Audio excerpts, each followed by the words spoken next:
आना तो जब सभी को मौका 5 मौका मिलेगा तो 5 मौका तो मिलेगा ही।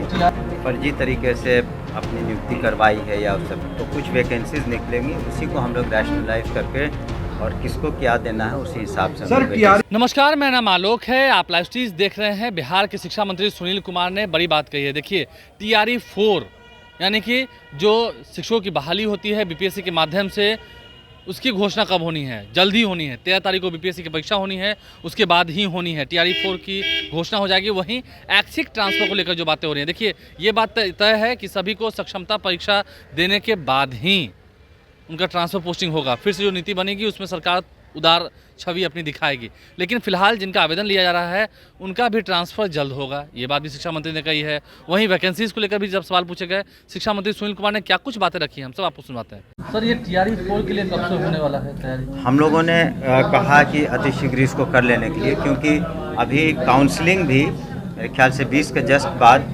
प्रधानाध्यापकों का और प्रधान शिक्षकों का जो 12-13 दिसंबर को होने वाला था, उसकी तिथि आगे बढ़ाई गई है क्योंकि उस दिन शायद बीपीएससी की परीक्षा थी, तो वो हो जाएगा उसके मेरे ख्याल से बाद। महीने में हो जाएगा, उम्मीद है। अब वो तो डेट तो बोर्ड तय करता है। उसमें विशेष परिस्थिति में जो हमारे टीचर असाध्य रोग से ग्रसित हुए हैं या किन्हीं कारणों से अकेले रहते हैं या बच्चों की समस्या है, उनकी समस्या है, असाध्य रोगों के बारे में हम लोगों ने डिफ़ाइन भी कर दिया है और भी पोर्टल पे जो अहर्ताएँ दी गई, शर्तें दी गई हैं वही करेंगे। लेकिन शेष जो नियोजित शिक्षक जब सरकारी सेवक बन जाएंगे, बाकी जो परीक्षाएं हो जाएंगी तो एक साथ ही हम लोग करेंगे। जैसी ही परीक्षाएं ख़त्म हो जाएंगी, काउंसलिंग हो जाएगा तो करेंगे। और उसमें हमने ये भी कहा है कि हमारी नीति पूर्व की तरह उदार रहेगी, और लेकिन अगर कुछ का हम शुरू में कर देते हैं, कुछ का बाद में करते हैं, तो वो नेचुरल जस्टिस के खिलाफ होगा कि कुछ को मौका मिला, कुछ को बाद में मौका मिलेगा। इसलिए जब सभी एक साथ कर लेते हैं, लेकिन विशेष परिस्थिति में 1 से 15 के बीच में जनवरी से हो जाएगा, जो जैसे परीक्षाएं पूरी हो जाएंगी तो उसके बाद हम उसका करेंगे। देखिए, ऐसा है कि जो वैकेंसीज़ हैं, जो रिटायरमेंट कर रहे हैं या जिन्होंने फर्जी तरीके से अपनी नियुक्ति करवाई है या सब, तो कुछ वैकेंसीज़ निकलेंगी, उसी को हम लोग रैशनलाइज करके और किसको क्या देना है उसी हिसाब से। सर, TRE 4 आएगा भी या नहीं आएगा, क्या इस बारे में कुछ है?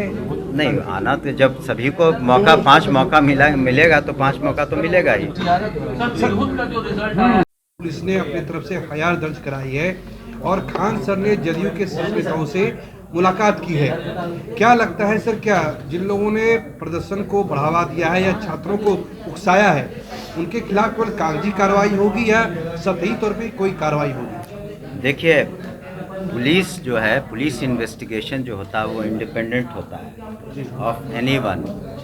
वो पुलिस को कोई डायरेक्शन पॉलिटिकल अथॉरिटी या कोई नहीं दे सकता। पुलिस साक्ष्य के आधार पर विधि सम्मत कार्रवाई करती है। तो उसमें क्या क्या पहलू थे, उस जिस तरह का प्रोटेस्ट हुआ उसमें क्या क्या पहलू थे, तो बहुत सारी तो अफवाहों पर का बाज़ार गर्म रखा गया। तो पूरे उसके पीछे क्या षड्यंत्र था, क्यों हुआ, ये पुलिस सभी पहलुओं को जी, तो उसके बारे में पुलिस सारी बातों को छानबीन करेगी। और इन्वेस्टिगेशन जब एक बार FIR हो जाता है तो it is independent of any authority, तो वो अपना विधि सम्मत कार्रवाई करेगी। सुनील कुमार ने क्या कुछ कहा है हमने आपको सुनवाया है। शिक्षा मंत्री हैं बिहार के, क्या कुछ उन्होंने कहा है, खुलकर विस्तार से बातें समझाई हैं, आपने सुना है। हमारे चैनल को सब्सक्राइब कर लें, साथ साथ फेसबुक पेज भी लाइक करें। धन्यवाद।